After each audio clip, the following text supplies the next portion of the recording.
Forrest over there. You don't don't got your suitors, so I guess you're relaxing now. You're waiting for your next victim. I'm just being a regular actor. No, an out of work actor. we got the strongest lady behind the camera, Allison. Hey. Hey guys, I missed everybody. Yeah, I miss you. We got the most beautiful face of the justice system, Indira. Incredible person, and very inspirational. You have no idea of the way you have made people take a second look at the justice system and how it's supposed to work. You just your character is just incredible, man. You play it immaculately. It's incredible. Yeah. I get a lot of warm comments about you. It's like, where's she going? She better not be leaving. She better not be going anywhere. We need her. Yeah. Good job, Indira. Yeah. Thanks, You got Doug down to the bottom left. I don't know what you're doing, Doug. You're looking down. You're not even looking in the camera. Texting someone. Me in front of the camera is not where I ever want to be. You know, Doug, just to let you all know, something happened with me several months ago, and I shared it with Doug and Hank. We were in Atlanta. We were in Atlanta. We were in Atlanta, and you know, Doug said something to me, and I'm sure it represents everybody. He was like, you know, Isaac, this is not something that you have to do alone anymore. You know, we're behind you. But it was some significant things that had happened to me several months. It's very shocking that what happened. I know Allison knows about it because she was one of the first to see it. But it had to do with law enforcement, and it's crazy. It's really, really crazy. And so that was really, really something that touched my heart. I appreciate it, Doug, and all of you all, man. I really, really appreciate the incredible work that you all have done. And I said this in a panel before, and I want to say it to you all because some of you all weren't there. You know, I know Joy, I know you were there. You heard me say it, and this is really heartfelt. The work that you all have done, the incredible work that you all have done, is a reflection of the respect that you all not only have for me, but for what I've gone through and the things that I've achieved. And I really, really, really appreciate it. From the writing to the acting to everything, you all have done an incredible job. The first time that I've ever been able to reflect on myself and the things that I've gone through and to get some solace was because of you all. You know, and I really, really appreciate it, man. Nick, you had a lot on your shoulders, man, and you know, right now I'm sure you're benching 350 because you carried it, man, and I'm just everybody, Tyler, Joy, all of you all, Forrest, Indira, you all, Dorian, you all did an incredible job, and I really, really appreciate it. I really, really thank you all. God bless you all. Thank you so much. You're a part of my blessings, and thank God for you all. Thank you so much. And can I add one thing to that? And Hank for writing all the brilliance that he did. The writing is overrated. I'm just adding that. Hank is the obvious superstar, and I text Hank. I text Hank directly a message. I'm not sure if he read it. Oh, there she is. Okay, but good. I said to Hank, I said, hi, Hank. I just wanted to reach out to you. And this is not too long ago. I just wanted to reach out to you to say hello and to give you and your family my well wishes during these trying times. Hope all is well. Also wanted to thank you for all you've done, your immeasurable talents and extremely hard work in ensuring we had an incredible show. Please give special thanks to your wife and children for their sacrifices, as I know there were many very late nights and some extended periods where you were away from them working on the show. I thank you and yours so very much. I appreciate you all. Take care. That was to Hank directly. I know. Sweet. The good news is they have me back a lot now. Yeah, right. They're ready to kick you out the house. Exactly. But Isaac, I want to say one thing, Isaac, which is the truth of the matter is that none of us are not sitting here if it's not for your strength your That's right. passion, Right. your dedication, your own fight, you willing to take on a system that is not beatable. You are the inspiration that allows us all to do our jobs. Thank you. And it begins and ends with you. Thank you so much. I appreciate it. Thank you. It's an you honor, all. absolute honor. And So I'm ready to get started. Nick, Isaac. it's on you. now the show is out and it Yeah. belongs to them. It no longer belongs to any of us. How does it feel seeing the story that you inspired sweep the nation? What's that feeling like for you? It was a totally different feeling than when I was envisioning it while the show was taking place, while the show was being made. But I can imagine it doesn't come without its complications, with the fact that you're sort of now known in a different way. You're getting attention that wasn't, it's a different kind of attention. That must be quite hard too. It's very difficult in the sense, I'm a mortal man and I feel my mortality every day. But when other people look at me, they see something else. They see a person that could do anything.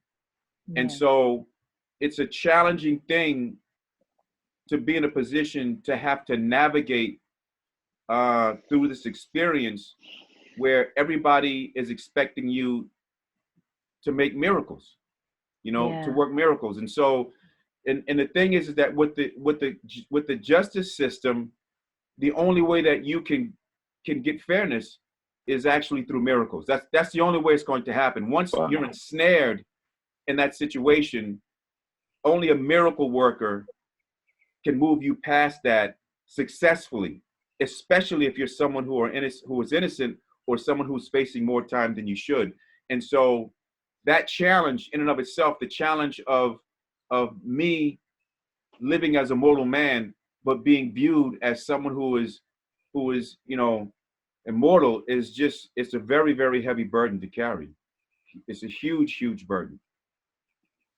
I suppose in a way, sorry, can I just, in a way that the fact that, Hank and Alison and Doug and 50 as well have kind of managed to fictionalize your story and sort of blow it up as well, is kind of to touch other people's lives.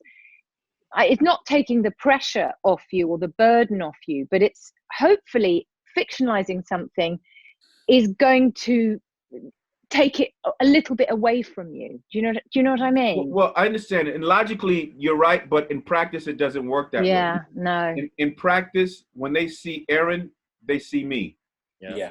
So that's and I've experienced that. 50 had Aaron, 10 feet in the air, airborne, slamming him on his back, and I got questions about that. I said, listen, who really did that to you? Right. How did you get past that kind of violence? And the thing is that I did experience violence there, and so the fictionalized version of it does not negate some of the things that actually happen. It tells it in a different way. But for them, they don't know about the real violence. They know about the violence that Aaron went through, and that violence is mine. And that's I mean, when someone dropped you on your head for real, how did that feel for you? I was going to ask you, Isaac, looking back, because now we're at the end of the season, looking back on the whole season, what are the moments that stand out as the ones that kind of just got you and punched you in the gut? Well, the first moment you was there when it happened was the jail cell. Yes. When during we were lockdown.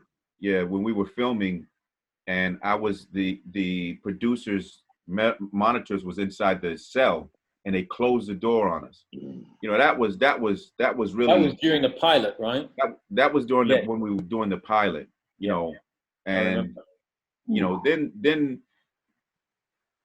Yeah, I was wanting to get out of there, and I was aware we're on a set. All I have to do is knock on this door and ask a grip to open the door. I was feeling claustrophobic and pent up, and after 3 minutes, So I was It, just it was crazy. imagining how Isaac had endured that Yeah. for 7 years. And then he pointed out that the cell that we were in that felt tiny, was, about double the size of the cell that he was actually in. Yeah. It was. I couldn't extend the cell that I actually lived in. I couldn't even extend my hands out. I couldn't completely out. And there was no toilet. It was like a hole in the wall. It was like this hole. It was a. The thing about the experience is that when I describe the conditions, for me it's matter of fact. But when I sit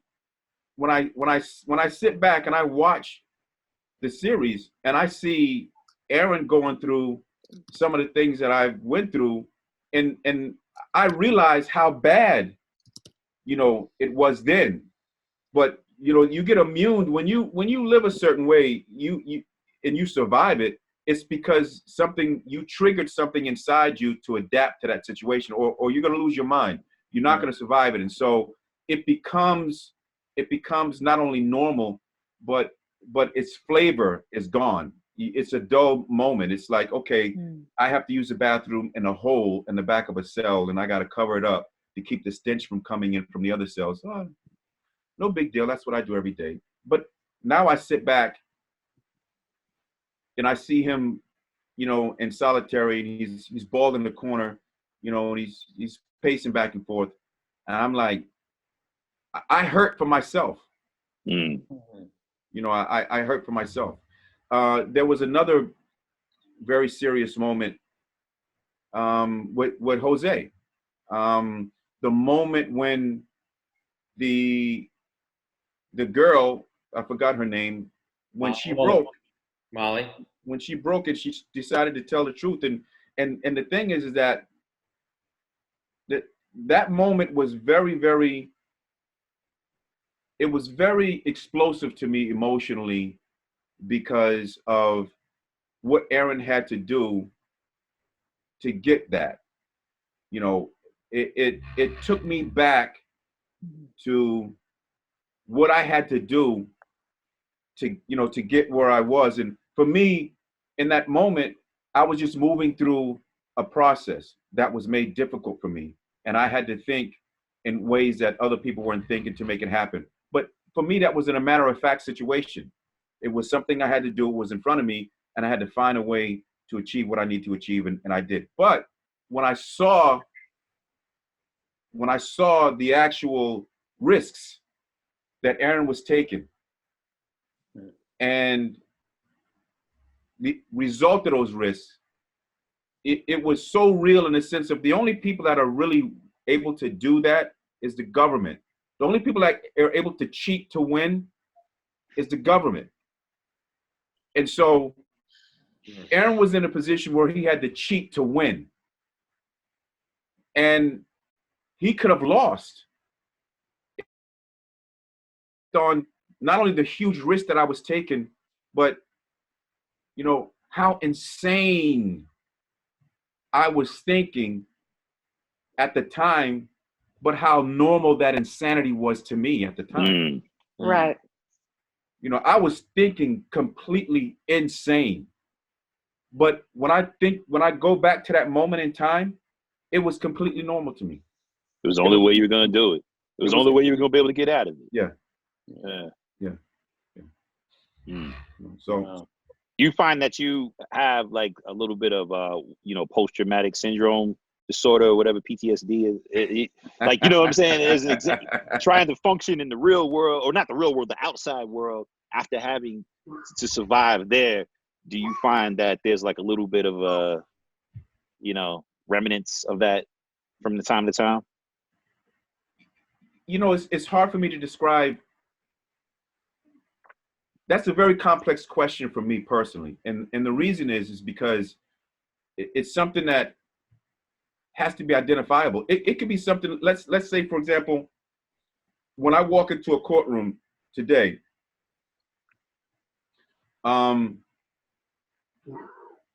there's two things that is important to me.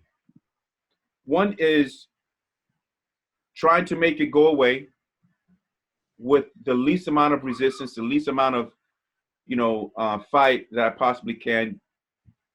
as diplomatic as I possibly can. That's extremely important to me. I don't want to fight. I never do want to fight. That's the first thing that's important.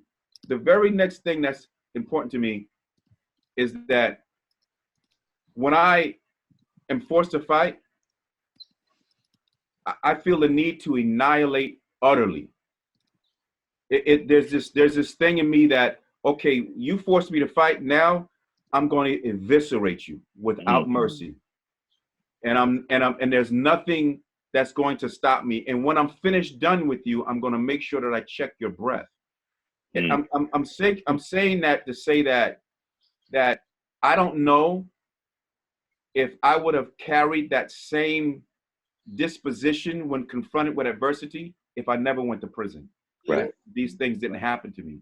And so whether that is PSD, there's no way for me to identify that. But there are perks and twerks within my personality that is the product of what I went through. I can't say that, but I cannot specifically say that I can identify that as PSD. Do I have nightmares? No.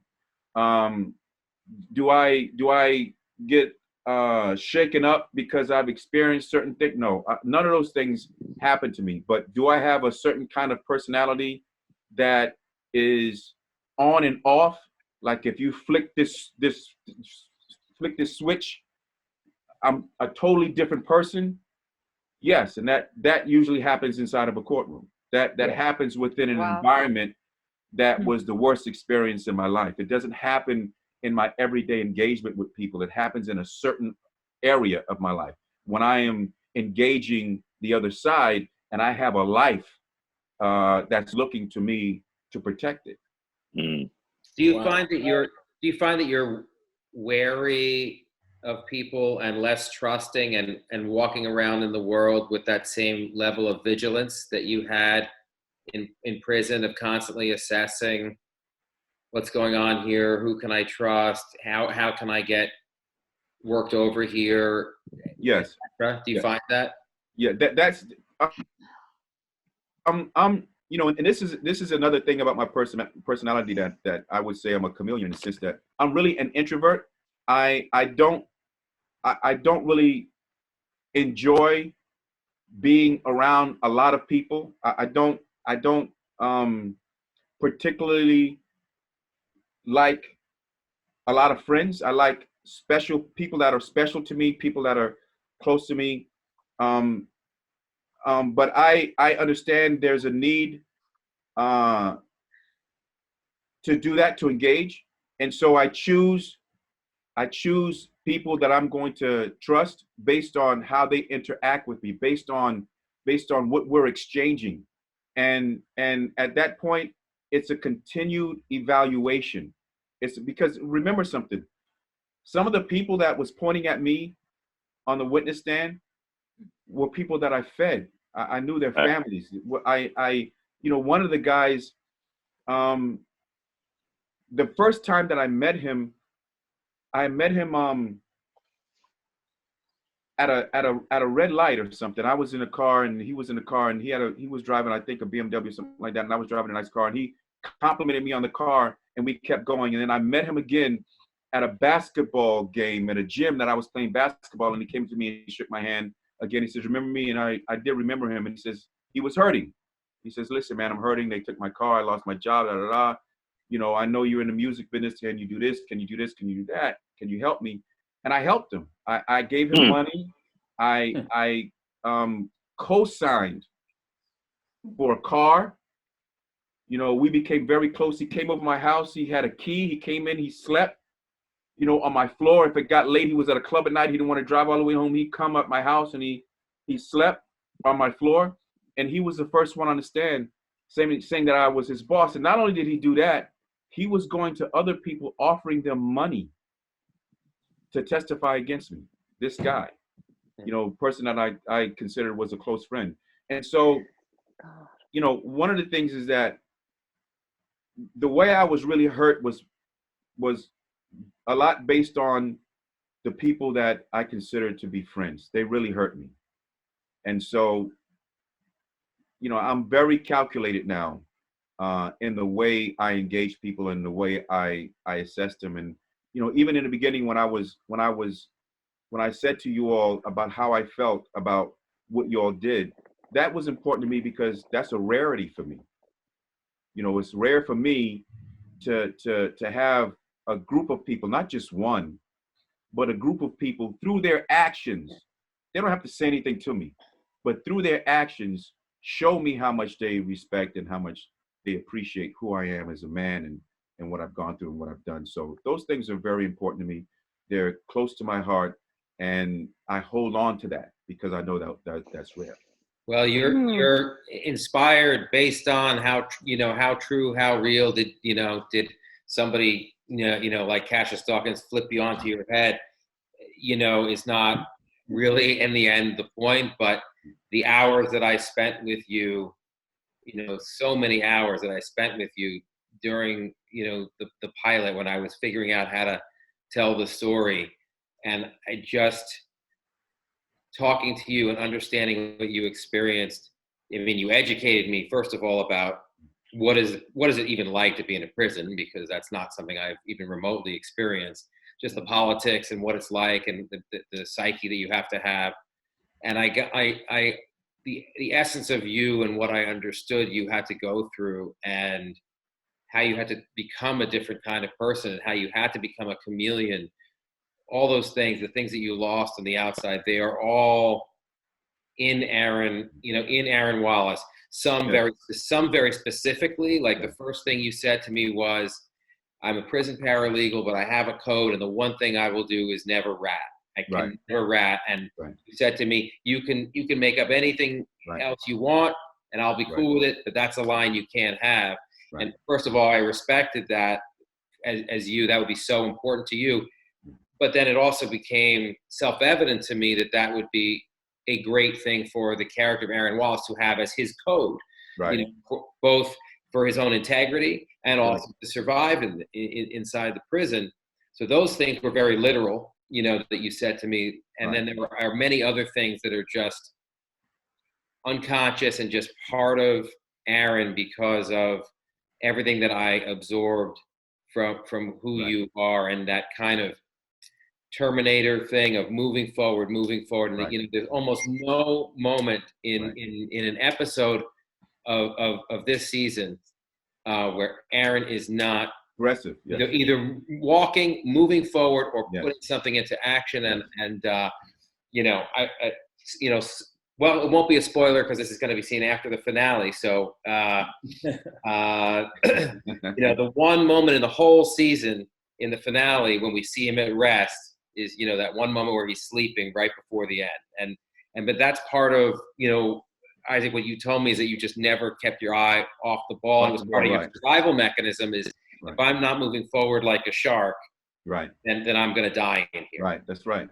And I think it's also a coping mechanism for the character of, if you slow down and stop and have to think about what you're experiencing and feel it, it's going to be too much, right? And so that's part of what you experience, and that's in Aaron, and then and then it just infused from there. Well, you captured that very, very well, and Nick played it extremely well. But that was a learning process for both of us, because and it's ironic that my experience in prison really, really helped a lot in me engaging you, Hank, because you got to remember something.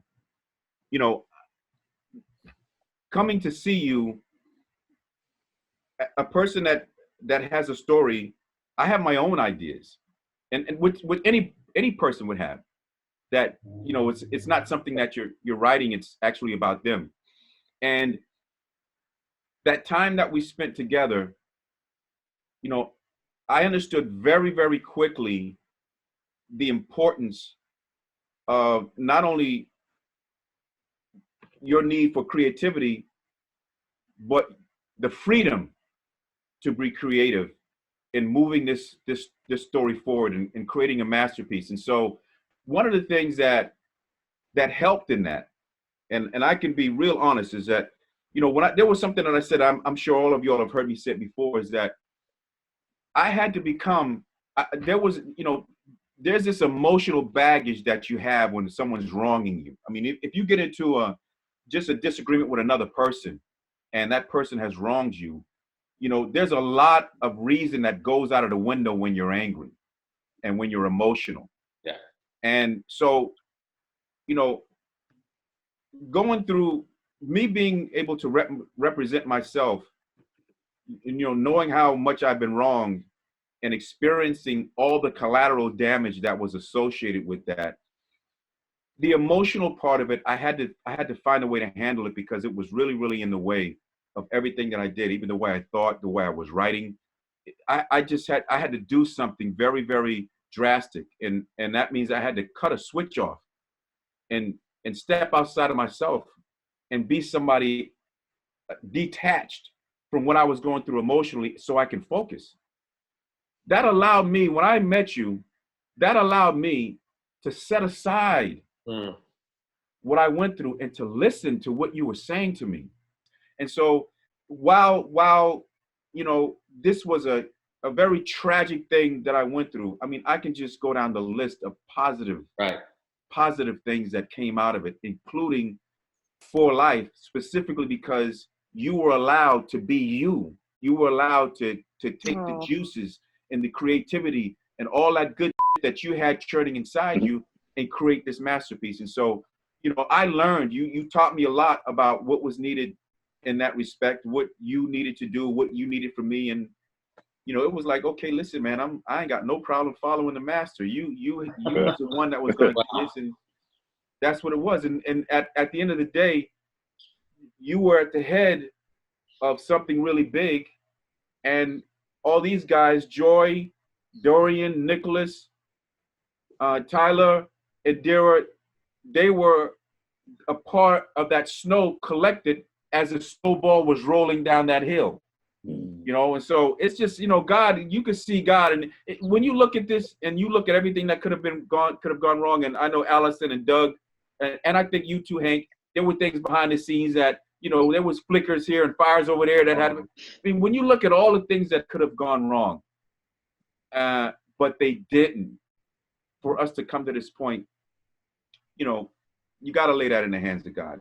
No, it was amazing, Isaac, to watch you. And I've said this, you know, to the reporters and anyone I've talked to, is to watch you be agile enough and nimble enough to help me as a consultant and give me ideas about story, I think, that were outside of what you really experienced.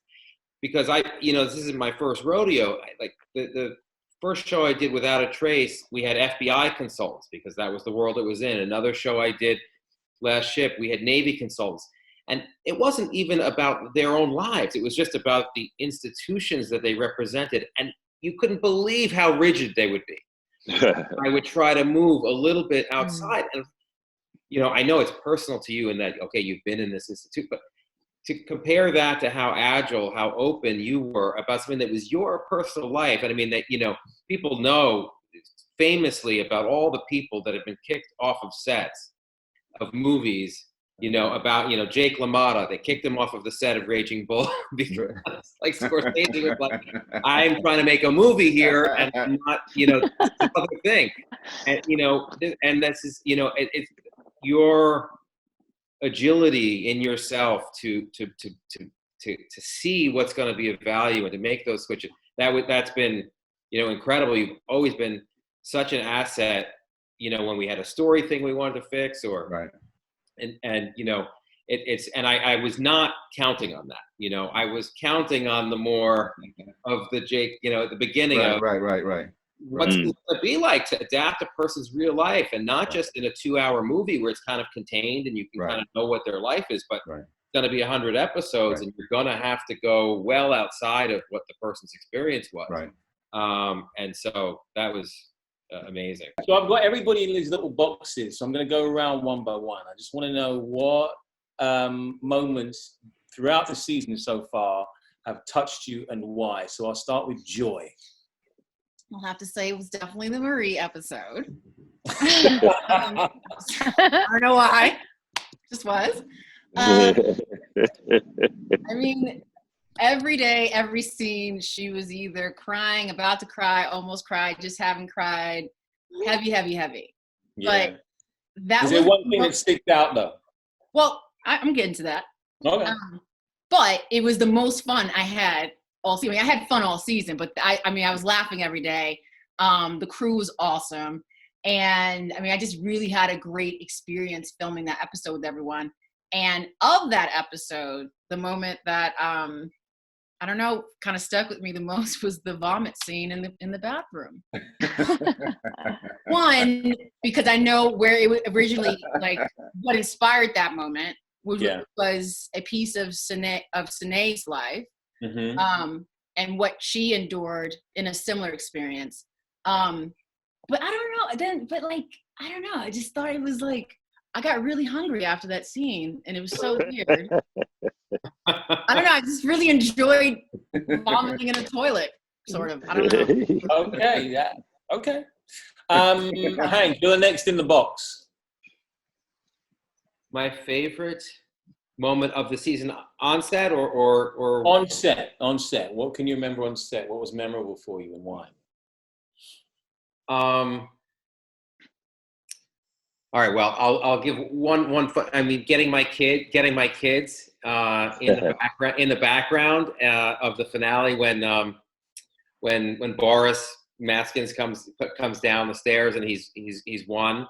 I even got my dad in, and that was like. Oh man! By the way, Boris gives him such a nice little pat on the head. Yeah, Boris gives my son a pat in the back, and my daughter's in it a few seconds later, and my dad is in it, and somehow it was like the fourth time I had put my dad in the background, and I swear to God, the first 3 times in other shows, somehow like the timing was off and he got cut out of it. So he was giving me a lot of crap about that. So that was really great. And then I think, so, and directing, the whole experience of directing and having, watched you guys, been to all the table reads and talk to you on set, but then actually being able to spend that 10 days with the beautiful cast and be with you on set. That whole experience was amazing.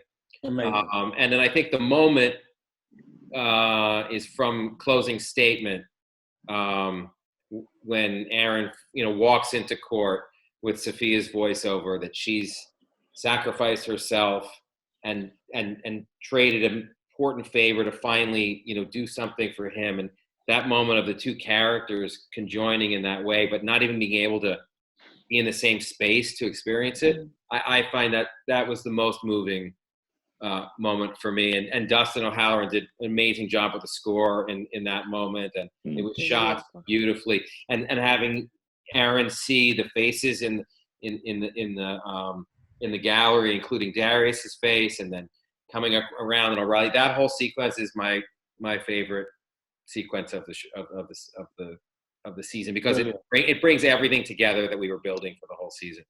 Nice. Boris, you're next in my box. I've watched a bit of the show. I'm really touched so much by the complexity of the emotional storyline, Hank, in so many ways. And there's so many amazing, beautiful moments from, I know it's not always your life, Isaac, but that really, I find myself just bawling. It's really wonderful, out of this amazing joy, and there's positivity, and how could that happen? And so there's that. But one thing I do remember from the filming, and I don't know if I saw this, was, and it was a very odd thing, also very oddly complex thing, was, I think it was in your episode, Joy, where I was nailing you to the cross in the courtroom. I think Sinead wrote this one. It was that long scene. And I remember thinking, this is probably what Isaac and lawyers do, where they kind of become actors, where they start to believe what they're saying, even though it's just the opposite, and they're trying to actually entrap someone. Where I found myself really, really, really wanting you, Nicholas, your character, to be, to have not done this wrong, to have been the good guy, to have not screwed up. Odd, because my point as the character was to entrap you. And yet I found myself thinking, come on, give me something. And I felt that, and that was kind of multi-layered, thinking, wow, that's what Isaac does, and other lawyers. And it's really cool. And that's what I loved about that was this whole, there was this amazing amalgam of the writing in your life, Isaac, and being in there as an actor and all that stuff coming together. It was very cool. I remember that. That stuck out. That was Mr. Doug Robinson. First day on set, and I think we were at the Bronx courthouse, if I remember correctly. Yeah. And you got George there, and you've got Mihai, who's a fantastic DP. And I just remember watching the first scene being shot, and I went, "Oh, we actually got something. We got this." Like, you know, you're there, and all of a sudden you're Aaron Wallace. You're no longer Nicholas Pinnock. You know, I forget that you actually have a British accent at sometimes. And I was like, wow, there's something special here. And that to me was the moment that it clicked. Yeah. Isaac, you're next in my box. I thought I answered that already. Okay, I'll move past you then. Okay, so the best moment on set for me. That's The best moment, the most memorable one. the most memorable moment.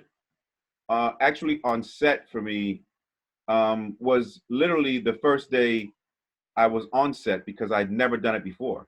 And so I went through this whole thing obviously for me was a learning process. From the very first time it began until it ended, it was a learning process. So I understood how TV worked now. I understood how difficult it is to get a show on TV. And I think Joy and I actually had a conversation about that in the car during the shooting in the club.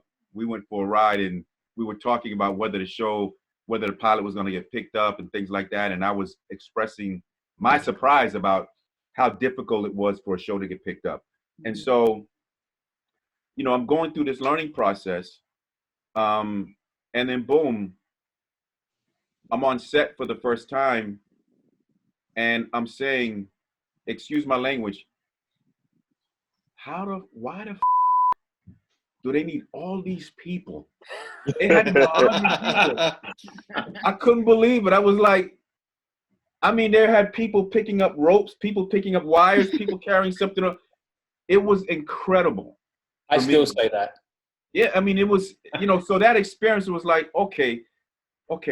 And the reason why I felt good about it, and I saw it after seeing it for the first time and understanding what's needed to actually make a show, is I sat down and I thought to myself for a while. I said, you know what? You know, this was a long road, and you have some individual people who are able to say, you know, I was in trouble and Isaac helped me. But then I look around and I see so many people being able to eat. And it was like, damn, man. And that was an emotional moment for me, because there was a lot of people. I started to count them, and I just said, you know, I'm not walking around here counting all these people, but it was just, you know, that was the best experience for me on the set, being there for the first time and realizing the magnitude of what it meant, not just for me, but for everybody being a part of that set, being able to work, being able to help create something very special that we've created and get paid for it. So that I think, all in all, I've had some incredible experiences, but I would probably put that as number one for that reason. That's great. Alison, you're next. It's impossible to kind of isolate. There's so many favorite chill-inducing moments, but one of my favorites is a moment where you're doing a deposition with Steve Yamada, I think is his last name. And you come into the office and you ask to change because you're in your prison uniform with the jacket, and I would imagine it's pretty hot, you know, and you're told, no, that won't be necessary. Yeah. And you go through the deposition, and there was some conversation about this on set with Hank of like, what would he wear? What would be true? And and all of that. And it was decided, no, actually, the indignation and the humiliation of having to carry on a deposition and a legal proceeding, not in a suit, not equal, already so far below, and how you carried yourself in that scene, it added such a layer to what could have been, it's a long deposition, but it's throughout that, just like, you could have been humiliated, but you suck it in and kind of move forward. To me, that's like the embodiment of Isaac's whole struggle, and it was so brilliantly acted by you, Nicholas, and everybody there. And it's a small moment, but it stands out to me as sort of emblematic for the show, and really choked me up, because that's just the tip of the iceberg every day of what he had to go through, and how committed he was to every single moment, just like, as Isaac was saying, just separating the emotion, separating self. And we could see you act that transition. So it stands out to me as one of my favorites to watch. Yeah, I remember being on the set that day, and the whole conception of it, from the time we came up with it, and the story was, I said to the writers, I'd love to have him not have to go to court every time. This would be great to do in an intimate setting, and he's on their home turf, in their room. He has to walk in, past Maskin's office, and he's in the orange. And I wanted him to have to do the whole thing in the orange. That was the whole idea of it. And then he was wearing his tan overcoat over it, over the orange, which is normal. And remember, Nicholas and I were talking. You remember, Nicholas, and you said, well, now they won't let me put the suit on. There's no way I'm taking off this tan coat, right? And so he went and sat down in the conference room, and the way he was sitting, it was covering most of the orange. And I was like, oh, I really wanted to see the orange, because the orange is so the prison color. And yes, the tan coat is, of course, not. Everyone else is wearing a suit. And so we compromised. We pinned back the coat from the backside so that, more of the orange could show in the middle. And then there was one little blooper that I kept showing my kids and my wife, rewinding, when you stood up to go to the phone. Remember when she calls? Yeah. And there's one moment where in the wide shot, you can actually see that the jacket is pinned back. And we cut around most of it, but there was one moment where you can actually see it, and I kept rewinding, and they had a very hard time seeing it. But for real fans, if you want to go back to that episode, that's a little. No one would ever know, but it was so brilliantly, and you so served him up on a platter, that the fact that you're in that suit with the jacket just made it all the richer. So for me, that's the show. That was everything. If I could comment on that, because that scene, and I gotta say this about that scene. And the reason why I want to comment about it is because Hank and we never talked about that. We never talked about. I mean, we talked about, the lawsuit that I was in, and we talked about depositions and stuff like that. But we never really talked about the aesthetics of how that takes place with a prisoner. That was so perfect and well done. I started screaming at the TV because you got to remember something. That prison, look. Here's the thing, right? The idea about keeping him in prison garbs, not only was it correct, because that's what he was. He wasn't going to be in a suit. He was going to be in his prison garbs in that situation. It was not only correct, but it portrayed the prisoner against the system. Right. It portrayed that this is a man. Don't forget, this man is in prison doing this. And the best moment out of that whole scene, and that was the part I screamed at, is the part, you think I'm playing? It was that the issue when you was gonna get up to make the phone call to call the judge to get that ruling. That was the oh, you think I'm playing with you moment? That was that moment. That was the epitome of everything I stood for. Oh, you think I'm playing with you? Okay, watch this happen. That moment epitomized everything that I was about. think I'm playing with you. Watch what's getting ready to happen. And there was nothing that could have made that come out any better than anything else. And what happened? She folded. Because she was wrong the whole time. Yeah. But she didn't know that you was going to call her on that. That was, oh my God, I'm getting chills. It was a chill moment. Well done. It was perfect, man. It was just, oh man. Dorian, you're next in my box. Oh, man, it changes all the time. I actually do watch the show, mainly because of everyone else. I'm such fans of all the actors. And I gotta see what you guys are gonna do. Like, I have to. The curiosity is too big. I can't just let it sit there, man. So I watch it for that reason, man. And everybody's incredible on it. For those of y'all who haven't seen it, you guys are really, I mean, you have something to be proud of. This is a project that we should all be very proud of. But as far as the moments, I mean, on set, like the biggest thing for me was when we were with a lot of the background actors, and then Felonious being one of our supporting characters. Some of the guys have actually spent some time inside, and to be there with them and realize how important it was for us to tell this story and to get it right. It gave me some energy every time we were on set, because it was just like, this is bigger than us just playing make believe. You know, this is like, actually, we're handling not just Isaac's story, but all the brothers' story that have been behind bars. And something about having that kind of energy behind you really pushes you through your work, man. And it definitely keeps you from complaining about not having the right peanut butter on your peanut butter and jelly sandwich from Crafty. You know, it helps.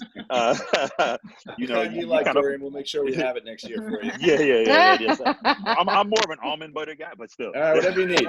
We'll make sure it's taken care of. Never get that right, but smooth or chunky, you tell us, it'll be there. Yeah, chunky, definitely chunky. But I think on as far as like the on screen moments that I think really stood out to me the most were, to me, I think for my character most obviously would be the moment with Deshaun when we find out about Jamal's sexual orientation, and you find out that he has a boyfriend, a lover, and all of that. That was like a major moment, a turning point, I think, for me, just to kind of see that on screen and realizing I hadn't really seen. I've never seen anything like that on screen, and so that was like a big moment to watch, to see that on screen. But there was a smaller moment on screen that had almost as equal of an impact, was when Aaron comes back from talking to his family, and this is in the flashback episode when we're in the cell together, and Jamal sees that Aaron's gonna break down, and he just turns the radio up, and to me that spoke volumes about their friendship, about Black manhood, about just family loss, what people are going through, like that. That's major. That was like a huge moment. And it's interesting because when we were shooting it, I don't know if we were rushing or something like that. I didn't really realize how impactful that was going to be. I'm going to be honest with you. I was just playing the truth of the moment. But it was like actually seeing it was like, wow, that was big. And I'm kind of glad I didn't know how big it was, because maybe I would have tried to ham it up a little bit. So, you know. But you ham anything up? No. Yeah, man, that's not my style, you know. Tyler. This is on screen or on set? Just to clarify. Either. Both. Everything. All of the above. Yeah. I think first off, on set, this is like my first major role in a TV show.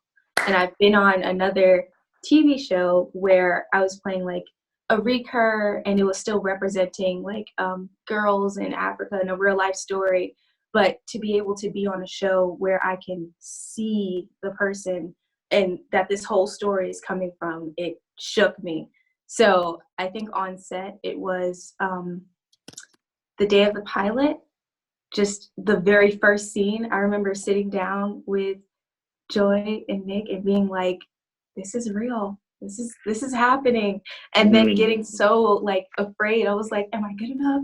Am I going to be good enough? These people are amazing. I'm like, oh my God. And it was just a lot going on. And then to bring that all the way into I don't know if I can say it. It was one of the scenes in the last episode. I think people will get it when they see it.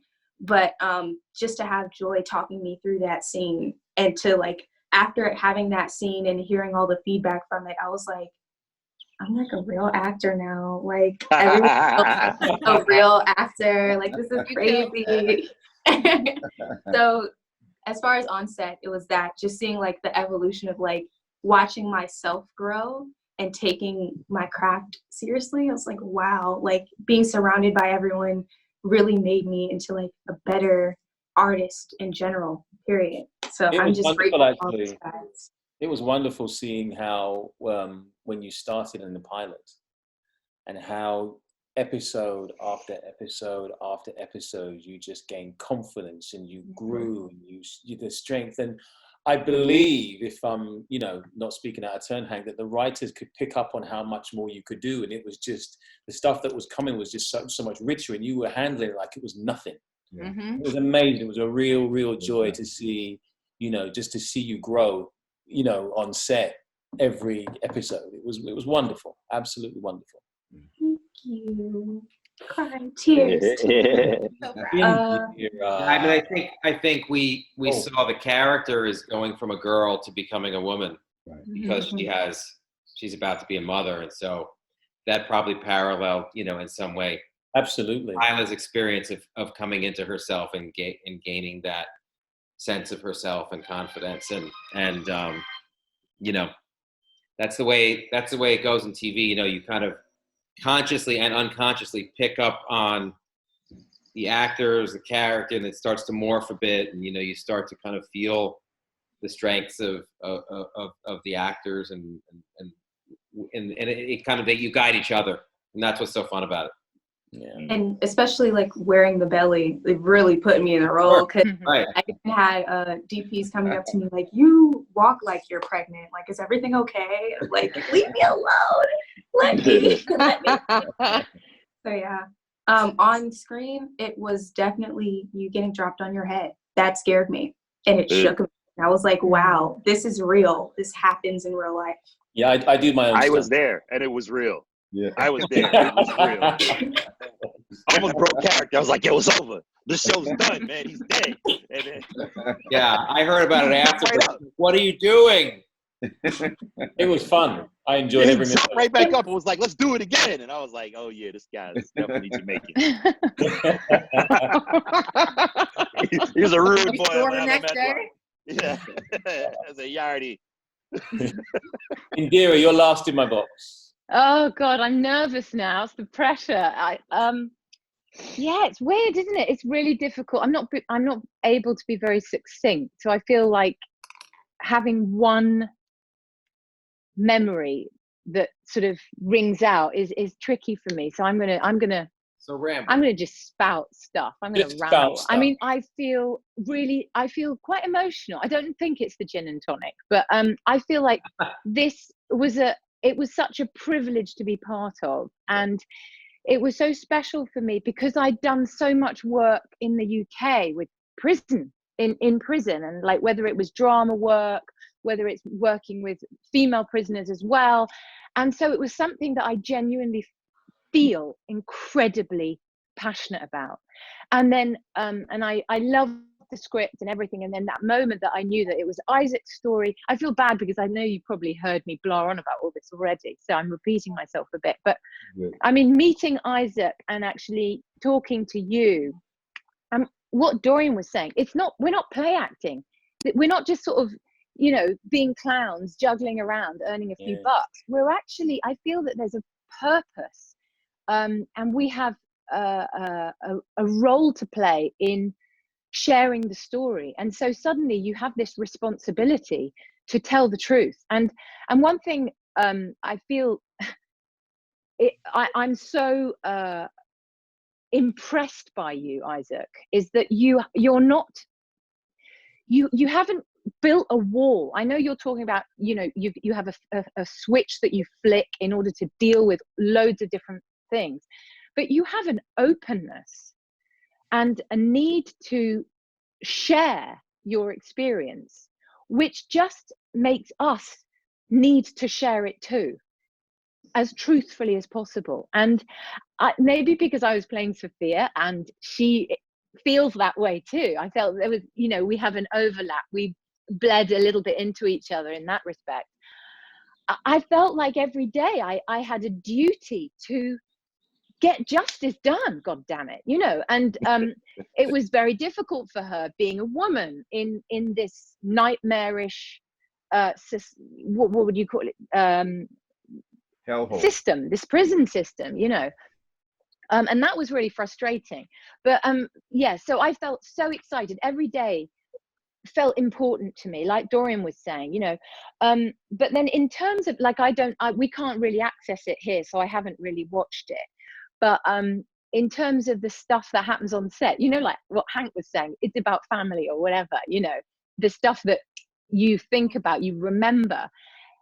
I suppose, do you remember that scene, Nick, with when I was in court and you put me on the stand?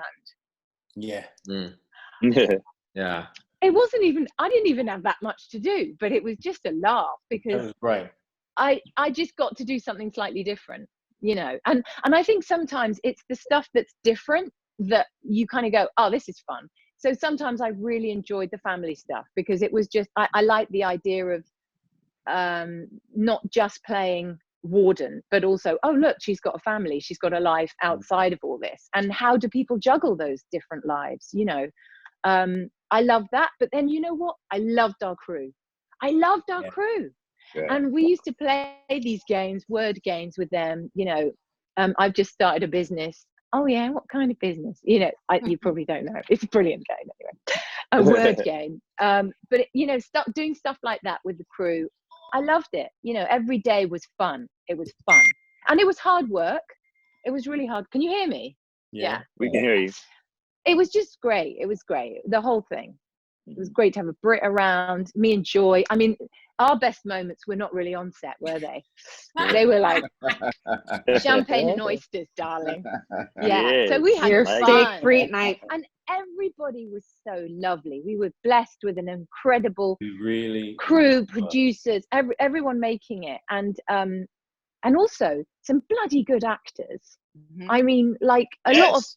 you know, as a theatre girl myself, I'm looking at these New York theatre actors who are coming over and just, you know, bringing it.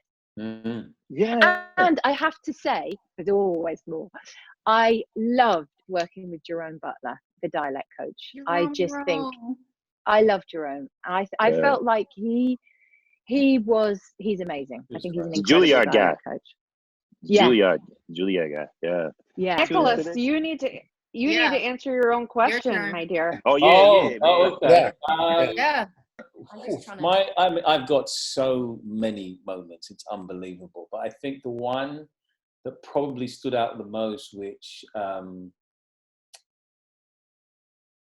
hit me the most, it was when it was in the pilot, and Hank knows exactly where this is going. This is in the pilot when Aaron trashes his cell when he comes back from being blocked yet again. I said to them, I said, listen, I'll give you 2 takes because I'm really going to go for it. 2 takes is all because I'm going to give it everything. So we do these 2 takes. At the end of the second take, I'm on the floor hyperventilating. And Hank comes and he puts his hand on my shoulder. Now, I'm going to say this now, and you'll understand. Hank's hand didn't leave my shoulder for the whole of the story. So I'm on the floor hyperventilating, and I managed to stand up, walk out of the cell. And after about 5 or 6 steps, my legs go from underneath me. And I'm on the floor trying to catch my breath for 15 minutes. All of a sudden, out of nowhere, floods of tears, and I am bawling. I am crying, bawling my eyes out. The whole crew go to lunch. They send the crew to lunch early. And at that moment, I became Aaron because I could feel the injustice, the suffering, the loss of, you know, not seeing his family. I mean, every single thing that the character goes through from episode 1 to episode 13 I'm feeling it in that moment. And at that moment, it had cemented for me who Aaron was going to be for the rest of the show.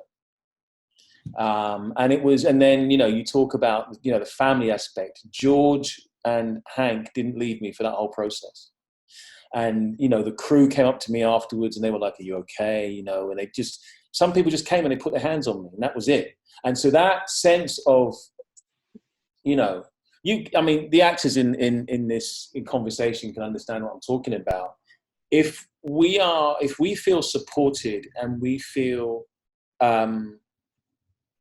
safe, there's nothing we can't do. There is no amount that we can't give.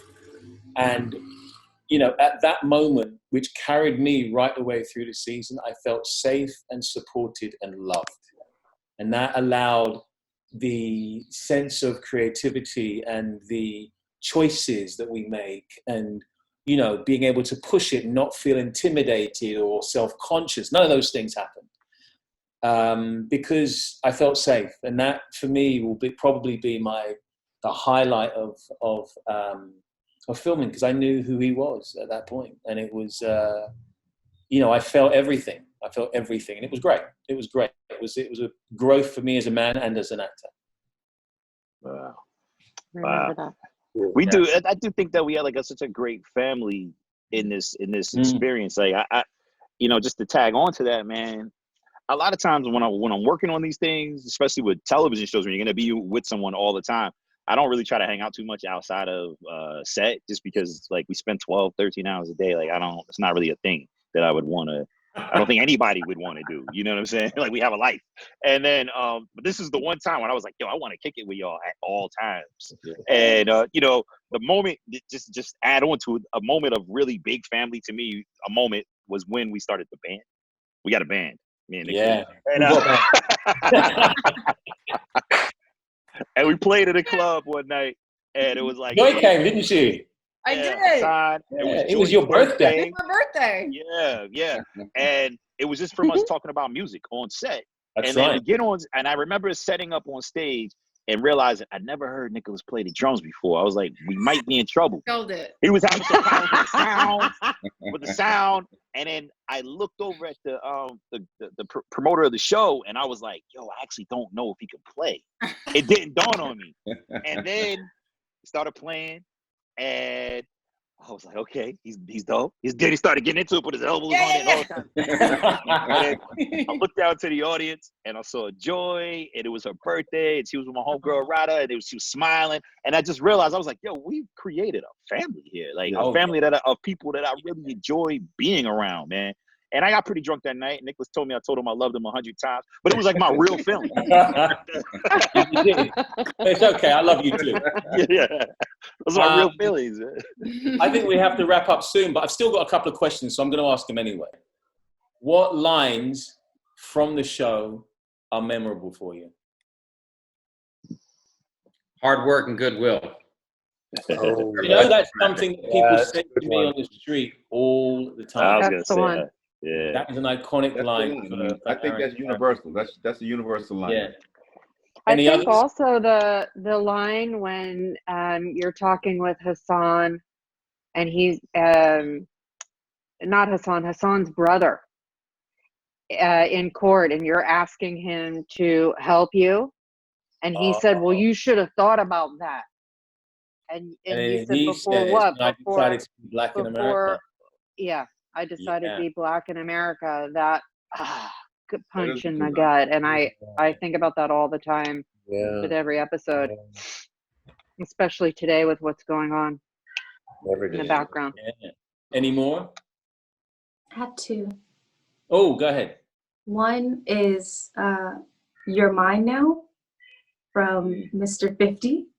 That was no. That was Cyrus Hunt. Cyrus saying that to Huey. Yeah. And I was Cyrus like, saying it to Huey. oh my gosh. Like, oh my gosh.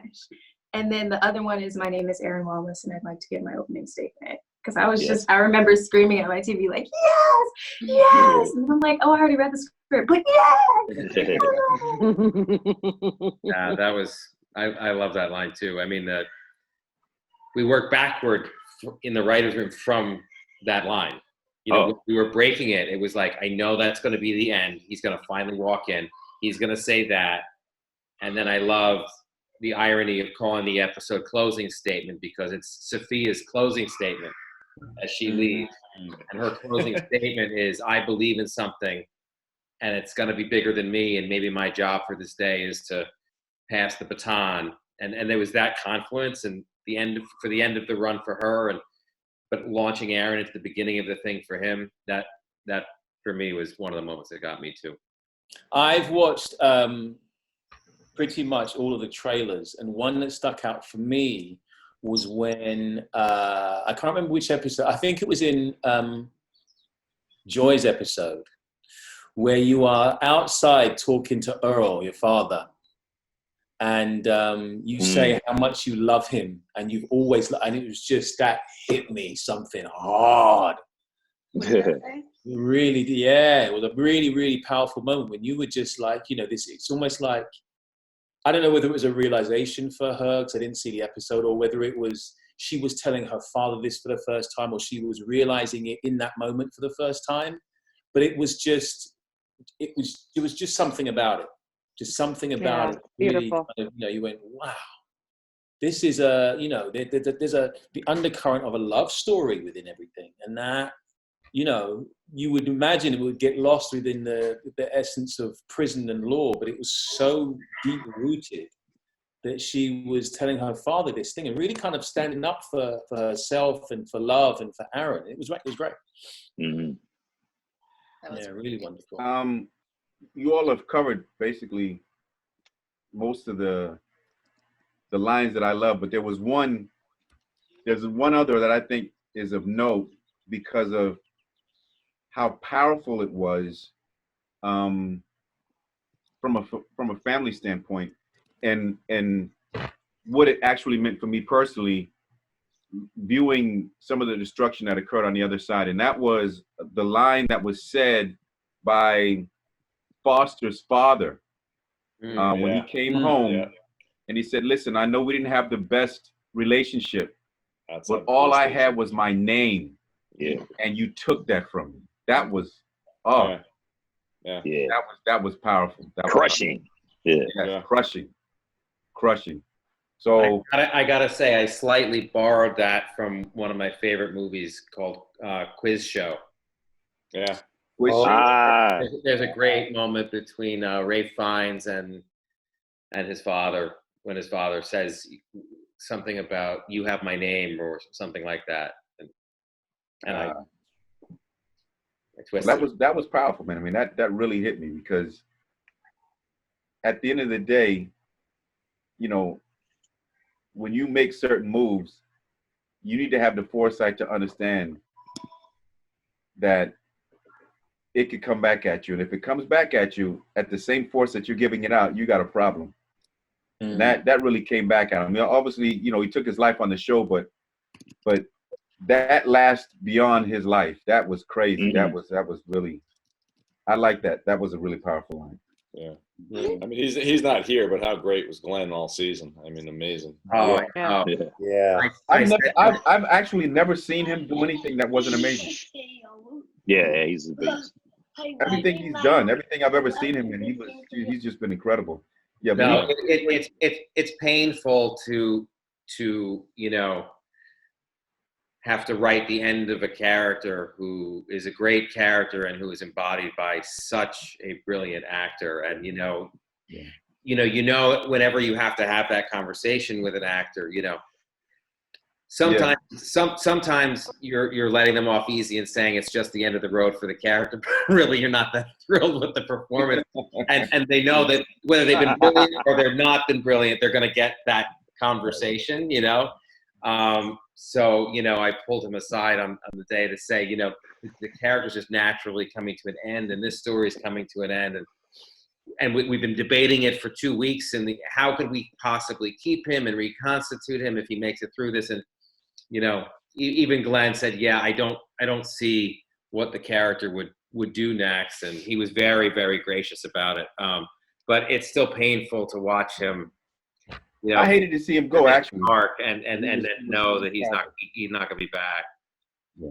He brought really a lot of depth to the show. Yeah. So much depth to it. To Great. that character that could have been very one-dimensional. You know, he made you feel. He had been Aaron's nemesis the whole Yeah. time. Yeah. But I think you really feel something for him in the end in that last episode. Yeah, you did.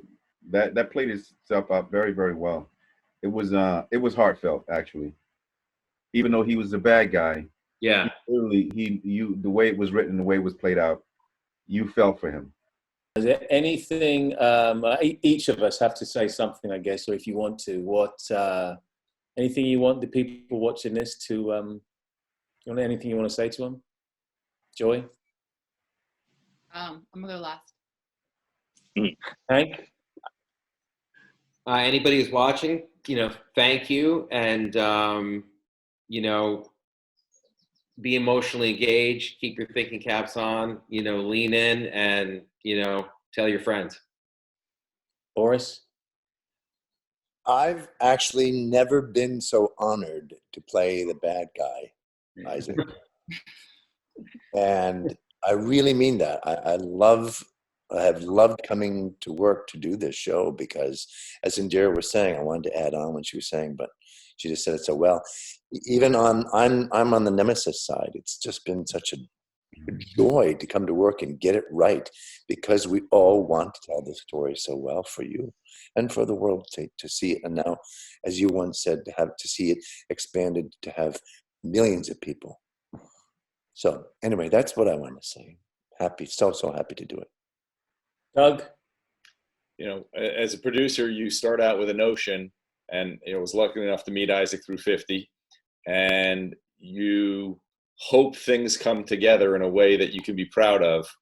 And then you look at the people around on this Zoom and you go, wow, this came together in the best way possible. You get the right writer, you get the right cast, you get the right director, and you hope it comes together. And not only were we able to do that, but we've done this enough times with enough panels that we've done something that's meaningful, that Isaac is proud of, which was our goal from day one, to do right by him and his story.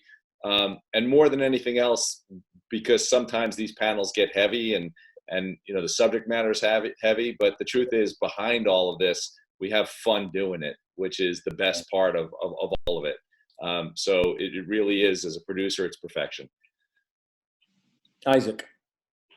I mean, for me, it's just a matter of saying, showing my appreciation and saying thank you to you all and thank you, to the audience, and hoping that they continue to stay with us and they continue to tell their friends, and our millions continue to multiply.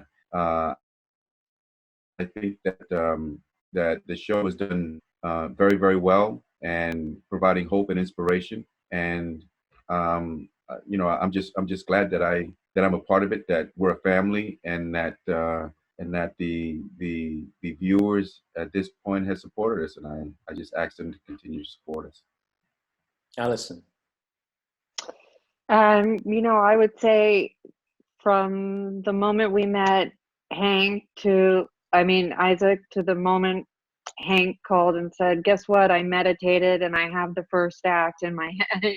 And it kind of is exactly as the pilot is, to today, looking at the fans' comments on all the Facebook feeds and Instagram, which range from "this is my life" up there to questions, really being engaged in the show. I feel such gratitude, and it's a privilege, I think, in a world where there are so many choices in TV, to be able to make something that says something and you're proud of. I just feel so lucky and indebted to everybody, this family that we've created and that we all have so much fun with together. It's magic, as Doug said. He used that word. It's kind of lightning in a bottle and magic. And Hank has spoiled me for every other showrunner to come, and so is the cast. But it's a privilege. Yeah, I just want to say, now you're all talking about how grateful I am to everyone. I mean, to Isaac for whatever the karma is that Doug and Allison brought the story my way. In fact, I live down the street from Doug and worked with Allison 20 plus years ago, and that it found its way to me. That I heard the idea, and 2 months went by before I could figure it out. And I was literally sitting, I'm in my bedroom, my patio right 10 feet away when I sat down to meditate, and the idea came to me. And I kind of feel like that's how it's been, having done other shows where you're kind of working ideas and grinding them, and you're very like, this feels like it comes from, like, I feel like I'm a vessel, and I'm a vessel of something. I'm a vessel of Isaac's experience. I'm a vessel of something that's happening collectively in the country and in the world. That it's it hasn't been that kind of a grind. It's like the ideas come from amazing writers, of course, but they happen very organically and fluidly, and it feels like we're delivering something that kind of already exists, and then we're sculpting it. And so I feel grateful to be having been given that opportunity, and to have everything work out just right with the cast, because you have a big cast. It's hard for everyone to really be not just well cast, but then to elevate everything, to take everything to another level, to go to the set and see a scene that I wrote or one of the other writers wrote that I thought was pretty good, and then watch it and go, whoa, Right. that's something else. I didn't even realize that was going to be that. That's been amazing. Dorian? I would tell people, tell a friend.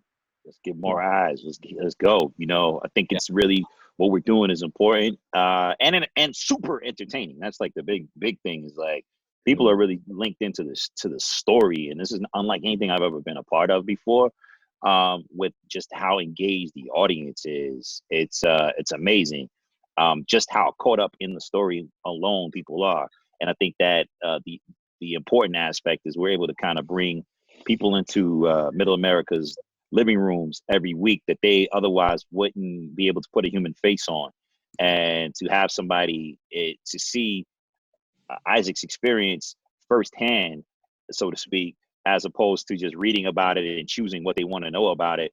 I think it really humanizes us, and humanizes those who are behind bars, and therefore changes the way people look at people behind bars in the system, and it changes the way they vote, which changes legislation, which changes a lot of things, man. So I just think that it's like a brick in a positive direction, and it's just so much fun to do. So I just love the fact that we're able to have fun, not feel so heavy about it, and still deliver something that's super important and touching a lot of people. You're here. Tyler? Just as a young woman growing up, being surrounded by such a wonderful cast, crew, like everyone is very supportive. And even besides that, as a poli-sci student, coming into this world as an adult, just to be able to be on this show is pretty amazing to me. So I think what I've learned the most, and what I want the audience to take from it, is just to be open and empathetic. Because I think, sometimes we get caught up in the everyday shuffle of life, and just even me watching the show, even after being on set with these people and reading the scripts and hearing Mr. Isaac's story, the show is just reminding me that, like, we all have a little more love for everyone else that we can share. So just be open and empathetic and willing to understand. Beautiful. That's Back to you, Joy. One of the things I learned from the show is just the importance to keep hope and belief alive, because without it, nothing's possible. And I think that that's something that everyone needs to be reminded of right now, with everything that we're going through. Mm-hmm. Absolutely. Mm-hmm. It's a hopeful story, which is that I think that's the best thing about it, is that people know that Isaac got out. Right. You know what I'm saying? So Yeah. it makes it so people can watch it and be and not feel like, I can't watch this, man. He ain't never gonna get out of jail. You know what I'm saying? And like, they know that he gets out, and so then that makes people more invested in the journey, which is also a super important part of the story. Is the journey, you know, not just the fact that he got out. You know what I'm saying? That's a blessing, but you need to know what happened to this brother before he got out there, and what's happening to other brothers who are behind the walls. I think it's dope that what we're doing. Yeah. Well, I'd just like to say thank you to everyone who's watched. We have so much fun making this show. It's a great, as everyone else has said, it's a great family. It's a great collaborative process, right from the top of the chain to the bottom of the chain, whoever they are, because that doesn't exist for us. And everything we feel while in the moment of making it, we hope you feel, because we believe it, and we want you to do the same. So thanks everybody who's tuned in. Thanks for your support, for your love. And I think I can collectively speak for the group when I say the social media fans, the DMs, the emails, the tweets, everything. You know, they've just been wonderful, right from day one. They've been you know, full of hope, full of inspiration, full of love, full of support, and everything that, you know, a bunch of creatives that make a TV show would want. So thank you so much.